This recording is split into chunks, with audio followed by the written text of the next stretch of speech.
அல்ஹம்துலில்லாஹி ரபில் ஆலமீன். அல்லாஹும்ம ஸல்லி அலா முஹம்மதின் வல ஆலி முஹம்மதின் வபாரிக் வசல்லிம் அலைஹி. அஸ்ஸலாமு அலைக்கும் வரஹ்மத்துல்லாஹி வபரகாத்துஹு. வெல்கம் டு வாய்ஸ் ஆஃப் ஈமான். எல்லாரும் எப்படி இருக்கீங்க? நல்லா இருக்கீங்களா? அல்ஹம்துலில்லாஹ். அல்லாஹ் சுப்ஹானஹு வ தஆலா உங்களுக்கு நீண்ட ஆயுளையும் ஆரோக்கியத்தையும் வழங்க வேண்டும் என்று துவா செஞ்சு ஆரம்பிக்கிறேன். பொதுவாக ஒரு மனிதனுக்கு இருக்கும் ஒரு ஆசை தான் நல்லபடியாக இருக்கணும், யாருக்கிட்டேயும் கையேந்திர சூழ்நிலை இருக்கக்கூடாது, நம்முடைய ரிசுக்கில் நல்ல பரக்கத்தாக இருக்கணும், சொந்தமாக நமக்குன்னு ஒரு வீடு இருக்கணும், நமக்குன்னு ஒரு நல்ல ஒரு வேலை இருக்கணும். இந்த மாதிரி ஒரு ஆசைகள் இருக்கும். இது நியாயமான ஆசைகள் தான். அதற்காக நிறைய துவாவும் செய்வாங்க. அல்லாஹ் சுப்ஹானஹு வ தஆலா தான் நாடியவர்களுக்கு ரிசுக்கை வாரி வழங்குவான். சில நேரங்களில் தான் நாடியவர்களுக்கு அளந்தும் கொடுப்பான். எல்லாமே அல்லாஹ்வின் நாட்டம் தான். அப்போ நம்மக்கிட்ட ரிசுக்கு கம்மியாக இருக்குன்னா இதுதான் நம்முடைய விதியை சொல்லிட்டு நம்ம விட்டுடக்கூடாது. அதற்காக அல்லாஹ்விடம் துவா செய்யணும். நம்முடைய ரிசுக்கு குறைவதற்கான காரணங்கள் என்ன சொல்லிட்டு மார்க்கம் என்ன சொல்லியிருக்கோ அதன்படி நாம் நடந்தால் நிச்சயமாக நல்ல ஒரு முன்னேற்றத்தை காணலாம். இந்த வீடியோ இதற்கான ஒரு வீடியோ தான். அதாவது ரிசுக்கை பெருக்குவதற்கான வழிகள். அதாவது ஒரு 4 காரணங்கள் இருக்குது. அந்த 4 காரணங்கள், அந்த 4 நம்ம கரெக்டாக செஞ்சால் நம்முடைய ரிசுக்கு இஷ்டத்துக்கும் பெருகும். அதே போல் நம்முடைய ரிசுக்கை தடுக்கும் ஒரு 4 விஷயங்கள் இருக்குது. அதை நாம் செய்யவே கூடாது. அதிலிருந்து நாம் அவாய்ட் பண்ணிக்கிட்டோன்னா இன்ஷா அல்லாஹ் நல்ல ஒரு வசதியான ஒரு வாழ்க்கையை வாழலாம். அதில் முதல்ல இந்த 4 விஷயங்கள் இருக்குது சொன்னால ரிசுக்கை பெருக்கக்கூடிய விஷயங்கள். அதில் முதலாவது விஷயம் என்னென்னா இரவு தொழுகை. அதாவது தஹஜ்ஜுத் தொழுகை இருக்குது பார்த்தீங்களா, அதை நாம் டெய்லியும் கரெக்டாக ஃபாலோ பண்ணிட்டு வந்தோம்னா இன்ஷா அல்லாஹ் கண்டிப்பாக நல்ல ஒரு மாற்றம் ஏற்படும். ஏன்னா இரவு தொழுகையில் தான் அல்லாஹ் சுப்ஹானஹு வ தஆலா கீழ்வானத்திற்கு இறங்கி வரான். அந்த இரவு நேரத்தில், இரவின் 1/3 பகுதியில் அந்த நேரத்தில் இறங்கி வந்து என்னுடைய அடியானுக்கு ஏதாவது தேவை இருக்கா சொல்லிட்டு அல்லாஹ் கேட்குறான். அப்போ அந்த நேரத்தில் சரியாக நாம் எழுந்து தொழுது நம்முடைய கஷ்டத்தை, வறுமையை அல்லாஹ்விடம் சொல்லி நம்ம கெஞ்சி அழுவும்போது நிச்சயமாக நம்முடைய வாழ்க்கை ஒரு வளமான வாழ்க்கையாக மாறும். அதனால் முடிஞ்ச அளவுக்கு வாழ்க்கையில் நல்ல முன்னேற்றமாக இருக்கணும், நல்ல வசதியாக வாழணும்னு நினச்சிங்கன்னா அந்த தஹஜ்ஜுத் தொழுகையை ஃபாலோ பண்ணுற மாதிரி பாருங்கள். ஏன்னா நபி ஸல்லல்லாஹு அலைஹி வஸல்லம் அவர்கள் வலியுறுத்திய ஒரு விஷயம், என்னுடைய உம்மத்திற்கு சிரமம் இல்லாவிட்டால் தஹஜ்ஜுத் தொழுகையை நான் கடமையான தொழுகையாக்கி இருப்பேன் அப்படின்னு சொல்லியிருக்கிறாங்க. அப்போ அந்த அளவுக்கு பவர்ஃபுல்லான ஒரு தொழுகை, உங்கள் கஷ்டங்களை நீக்கக்கூடிய தொழுகை, எல்லா தேவைகளையும் நிறைவேற்றி தரக்கூடிய தொழுகை. முடிஞ்ச அளவுக்கு இந்த தொழுகையை கரெக்டாக ஃபாலோ பண்ணுற மாதிரி பாருங்கள். அடுத்து 2வது விஷயம், அதிகமாக தௌபா செய்வது. எவ்வளவோ அதிகமாக நீங்கள் தௌபா செய்கிறீங்களோ அவ்வளவோ அதிகம் ரிசுக்கு பெருகும். அதனால் முடிஞ்ச அளவுக்கு ஒரு நாளைக்கு கணக்கு வச்சு ஓதுங்க, இஷ்டத்துக்கும் ஓதுங்க. உங்களுக்கு தெரிஞ்ச தௌபா துவக்களை எடுத்து ஓதுங்க. அதிலும் குறிப்பாக எந்த நேரத்தில் தௌபா செய்வது சிறந்ததுன்னா அதிகாலை நேரம் இருக்குது பார்த்தீங்களா, ஃபஜ்ர் நேரத்தில் நீங்கள் தௌபா செய்வது இன்னும் சிறப்பு. ஏன்னா ஃபஜ்ர் நேரத்தில் தௌபா செய்வோன்னா நம்ம என்ன பண்ணியிருப்போம், ஃபஜ்ர் தொழுகை கரெக்டாக தொழுது இருப்போம். அப்போ ஃபஜ்ர் தொழுகை நம்மக்கிட்ட வந்துச்சுனாலே கண்டிப்பாக நம்மளுடைய வாழ்வாதாரம் பல மடங்கு பெருகும். ஃபஜ்ர் தொழுதுட்டு குறிப்பிட்ட ஒரு எண்ணிக்கை கணக்கு வச்சுக்கிட்டு தௌபா துவா ஓதிக்கிங்க. இப்படி நீங்கள் வழமையாக நீங்கள் செஞ்சுட்டு வரும்போது உங்கள் வீட்டில் இருக்கிற கஷ்டங்கள், பிரச்சனைகள் எல்லாம் நீங்கி உங்கள் ரிசுக்கில் பல மடங்கு பரக்கத் உண்டாகும். அடுத்து 3வது விஷயம், அதிகமாக சதகா செய்வது.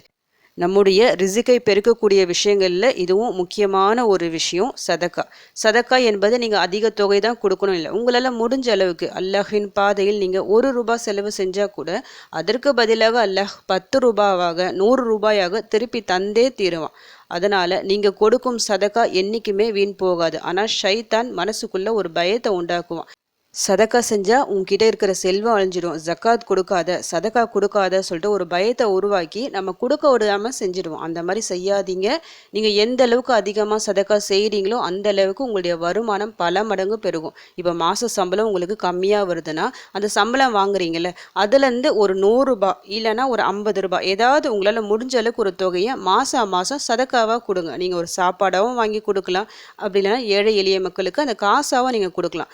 அதே மாதிரி நீங்கள் ஒவ்வொரு மாதமும் ரிப்பீட்டடாக செய்யும் போது அந்த மாதத்துலேயே உங்களுக்கு அதனுடைய பலன் தெரியும். அதனுடைய வருமானம் பல மடங்கு பெருகின மாதிரி நீங்களே ஃபீல் பண்ணுவீங்க. முடிஞ்ச அளவுக்கு சதக்கா செய்யுங்க. 4வது விஷயம், அதிகமாக அல்லாஹ்வை நினைவு கூறுவது. அல்லாஹ்வை நினைவு கூறும் உள்ளம் ஒரு பக்கம் அமைதியாக மாறும், அதே போல் ஒரு ரிசுக்கு விஸ்தீர்ணமாக காரணமாக இருக்கும். எந்த அளவுக்கு அதிகமாக அல்லாஹ்வை நினைவு கூறுமோ அவ்வளவு சிறப்பாக இருக்கும். அல்லாஹ்வை நினைவு கூறுவதுனா எப்படி, சுபஹானல்லாஹ், அல்ஹம்துலில்லாஹ், லா இலாஹ இல்லல்லாஹ், அல்லாஹு அக்பர், இது போன்ற சிறப்பான திக்ருகளை ஓதி நினைவு கூறலாம். குரான் ஓதி நினைவு கூறலாம். இந்த மாதிரி நீங்கள் தொடர்ந்து செஞ்சுக்கிட்டே இருக்கணும். உங்கள் வீட்டை ஃபுல்லாக அல்லாஹ்விற்காக அர்ப்பணிக்கிற மாதிரி இருக்கணும். ஃபுல்லாக டிவி பார்க்குறது, ஃபோன் பேசுறது இந்த மாதிரி இல்லாமல் ஃபுல்லாக அவாய்ட் பண்ணிவிட்டு இந்த மாதிரி திக்ருகளை கொண்டு, குரான் ஓதுவதை கொண்டு, தொழுகையை கொண்டு சொல்லிட்டு உங்கள் வீடு ஃபுல்லாக நிரம்பி இருக்கும்போது, அமல்களால் நிரம்பி இருக்கும்போது நிச்சயமாக அந்த வீடு ஒரு பரக்கத் நிறைந்த ஒரு வீடாக இருக்கும். அதுவும் அல்லாஹ்வை நினைவு கூறும் நேரங்களிலே சிறந்த நேரம்னா ஒரு நாளின் ஆரம்பம் மற்றும் முடிவு பகுதி. இந்த 2 நேரத்தில் நீங்கள் அதிகமாக நினைவு கூறும்போது இன்னும் சிறப்பாக இருக்கும். அதாவது ஃபஜருக்கு பிறகு, அப்புறம் நைட்டு தூங்குறதுக்கு முன்னாடி, அப்படின்னா இஷாவுக்கு பிறகு. இந்த மாதிரி நேரங்களில் அதிகமாக நீங்கள் திக்ருகள் சொல்லலாம், குரான் ஓதலாம். இந்த மாதிரி நீங்கள் செஞ்சு பாருங்கள். இன்ஷா அல்லாஹ் கண்டிப்பாக உங்கள் வீடுகளில் நல்ல மாற்றம் ஏற்படும். இப்போ இந்த 4 விஷயங்களை பார்த்துட்டோமா? ரிசுக்குக்கு பரக்கத் கொண்டு வரும் வழிகள். அடுத்து அந்த ரிசுக்கை அந்த பிளாக் பண்ணுற விஷயம், தடுக்கின்ற விஷயம் இருக்குது பார்த்தீங்களா, அதை பார்க்கலாம். ஃபஸ்ட்டு ஒன்று, காலையில் தூங்குறது. அதாவது ஃபஜ்ரு தொழுவாமல் தூங்கிடுவாங்க. அந்த ஃபஜ்ரு தொழுகை இல்லைனாலே உங்கள் வீட்டில் ரிசுக்கு போயிடுச்சுன்னு நினச்சிக்கிங்க. எப்போவுமே ஃபஜ்ரு தொழுகை கரெக்டாக ஃபாலோ பண்ணணும். அந்த நேரத்தில் என்றைக்குமே நீங்கள் தூங்கிடாதீங்க. ஏன்னா அதிகாலை அந்த நேரத்தில் தான் அல்லாஹ் சுப்ஹானஹு வ தஆலா ஒவ்வொரு மனிதருக்கும் அந்த ரிசுக்கை இறக்குகின்றான். அந்த நேரத்தில் நம்ம விழித்தெழுந்து ஃபஜ்ரு தொழுதுட்டு அல்லாஹ்வை நினைவு கூறிக்கொண்டு இருக்கும்போது நம்முடைய கணக்கிலும் அந்த ரிசுக்கு வந்து சேரும், அதிகமான பரக்கத் உண்டாகும். அதனால் காலையில் ஃபஜ்ரு தொழுகாமல் என்றைக்குமே தூங்கிடாதீங்க. எப்படியாவது அலாரம் வச்சாவது ஏஞ்சி ஃபஜ்ரு தொழுதுட்டு அந்த நேரத்தில் தௌபா செஞ்சுக்கிட்டு திக்ரு செஞ்சுக்கிட்டு இருங்க. 2வது விஷயம், குறைந்த தொழுகை. அதாவது சில பேர் என்ன பண்ணுவாங்க, 5 வேளை தொழுகை கரெக்டாக ஃபாலோ பண்ண மாட்டாங்க. ஏதாவது 2 வேளை தொழுவாங்க, 3 வேளை தொழுகையை விட்டுருவாங்க. இல்லை ஃபஜ்ரை விட்டுட்டு மற்ற வேளை தொழுகையை தொழுவாங்க. ஃபஜ்ரு இஷாவை விட்டுட்டு அந்த நடுவில் இருக்கிற 3 வேளை தொழுகை தொழுவாங்க. இந்த மாதிரி பண்ணக்கூடாது. 5 வேளை தொழுகை கண்டிப்பாக கடமை. அந்த 5 வேளை தொழுகையை முடிச்சுட்டு நீங்கள் இன்னும் பிற அமல்களை அதிகமாக்கணுமே தவிர அந்த 5 வேளை தொழுகையை நீங்கள் குறைச்சிடக்கூடாது. அதுலேயும் சில பேர் என்ன பண்ணுவாங்க, 5 வேளை தொழுவாங்க, ஆனால் ரொம்ப ஃபாஸ்ட்டாக தொழுவாங்க. சஜிதா சரியாக செய்ய மாட்டாங்க, ருக்கு சரியாக செய்ய மாட்டாங்க. அந்த மாதிரிலாம் பண்ணக்கூடாது.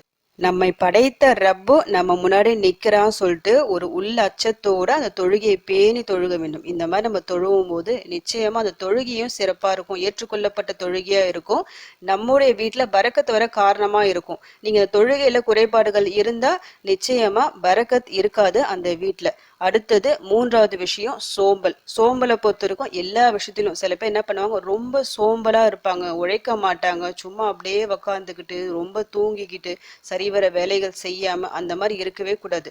ஒரு மூமின் எப்போவுமே சுறுசுறுப்பாக தான் இருக்கணும். நம்மக்கிட்ட ஆரோக்கியம் இருக்குது, ஆரோக்கியம் இருக்கும்போது கரெக்டாக அதை நம்ம ஃபாலோ பண்ணிக்கணும். சோம்பலில் நம்ம வந்துட்டாலே சரியாக தொழுகை நம்ம தொழ முடியாது, குரான் ஓத முடியாது, திக்ருகள் எடுக்க முடியாது. எல்லாத்தையும் இந்த சோம்பல் தடுத்து விடும். அமல்கள் செய்வதை விட்டு இந்த சோம்பல் நம்மளை தூரமாக்கிவிடும். அதனால யாருக்கிட்ட அதிகமாக சோம்பல் இருக்கிறதோ நிச்சயமாக அவங்க கிட்ட ரிசுக்கு இருக்காது, குறைபாடுகள் இருக்கும். அடுத்து கடைசியாக 4வது விஷயம், ஏமாற்றுதல். மற்றவங்களை என்றைக்குமே ஏமாற்றக்கூடாது. இந்த ஏமாற்றம், இந்த துரோகம் இதெல்லாம் கண்டிப்பாக நம்மக்கிட்ட இருக்கக்கூடாது. யார்கிட்ட அதிகமாக ஏமாற்றுத்தனம், துரோகம் இதெல்லாம் இருக்கோ அவங்க கிட்ட நிச்சயமாக செல்வம் தங்காது. அதனால் இதிலிருந்து முழுமையாக தவிர்த்து கொள்ள வேண்டும். பிறரை பற்றி புறம் பேசுவது விட்டும் தவிர்த்து கொள்ள வேண்டும். இந்த கேரக்டர்ஸ்லாம் நம்மக்கிட்ட இருந்தால் நிச்சயமாக நம்மக்கிட்ட ரிசுக்கில் பரக்கத் இருக்கவே இருக்காது. இந்த கேரக்டர்ஸ் இருந்தால் கொஞ்சம் கொஞ்சமாக படிப்படியாக அதிலிருந்து முழுமையாக விலகி கொள்ள வேண்டும். இப்போ நான் இந்த வீடியோவில் சொல்லியிருக்கிற இந்த 4 விஷயங்கள் என்னது, ரிசுக்கை பெருக்கக்கூடிய விஷயங்கள், அதை கரெக்டாக ஃபாலோ பண்ணிக்கிங்க. ரிசுக்கை அந்த பிளாக் பண்ணுற விஷயங்கள் எதெல்லாம் இருக்கோ அதை விட்டு முழுமையாக தவிர்த்து கொள்ளுங்கள். இதை நீங்கள் கரெக்டாக ஃபாலோ பண்ணிட்டு வந்தீங்கன்னா இன்ஷா அல்லாஹ் உங்கள் வீட்டில் வறுமை சொல்லிட்டு ஒன்று இருக்கவே இருக்காது. எவ்வளவு கடன் பிரச்சனையால் நீங்கள் அவஸ்தைப்பட்டாலும் சரி, அதிலிருந்து முழுமையான ஒரு விடுதலை கிடைக்கும். நீங்களே கொஞ்சம் ஃபாலோ பண்ணி ஒரு மாதம் இதை நீங்கள் ட்ரை பண்ணி பாருங்கள். அந்த ஒரு மாதத்துலேயே ஒரு நல்ல ஒரு மாற்றம் ஏற்படும் இன்ஷா அல்லாஹ். ஏன்னா நம்ம சேனலில் பார்க்குற நிறைய சகோதரிகள் கமெண்ட் பண்ணுற ஒரு விஷயம், சரியாக பரக்கத்து இல்லை, கஷ்டமாக இருக்குது, வறுமையாக இருக்குது, கடன் நிறைய இருக்குது, இதை தீர துவா செய்யுங்க, ஏதாவது துவா சொல்லுங்க சொல்லிட்டு நிறைய பேர் கேட்குறீங்க. இந்த விஷயத்தை ஃபாலோ பண்ணி பாருங்கள். இன்ஷா அல்லாஹ் அல்லாஹ் உங்கள் எல்லாருக்குமே பரக்கத் செய்வான். உங்கள் கஷ்டங்கள் பிரச்சனைகள் எல்லாம் நீங்கள் ஒரு வளமான வாழ்க்கையை நீங்கள் வாழணும்னு சொல்லிட்டு உங்களுக்காக நானும் துவா செஞ்சுக்கிறேன். எனக்காகவும் என் குடும்பத்திற்காகவும் நீங்களும் துவா செஞ்சுக்கிங்க. அல்ஹம்துலில்லாஹ். இந்த வீடியோ உங்கள் எல்லாருக்கும் யூஸ்ஃபுல்லாக இருந்திருக்கும்னு நினைக்கிறேன். நீங்கள் தெரிஞ்ச இந்த விஷயத்தை மற்றவங்களுக்கும் எத்தி வைங்க. இதன் மூலம் அவர்களும் பலனடையலாம் இன்ஷா அல்லாஹ். அடுத்த பதிவில் சந்திக்கலாம். ஜஸக்கல்லாஹு கைரன் கசீரா. அஸ்ஸலாமு அலைக்கும் வரஹ்மத்துல்லாஹி வபரகாத்துஹு.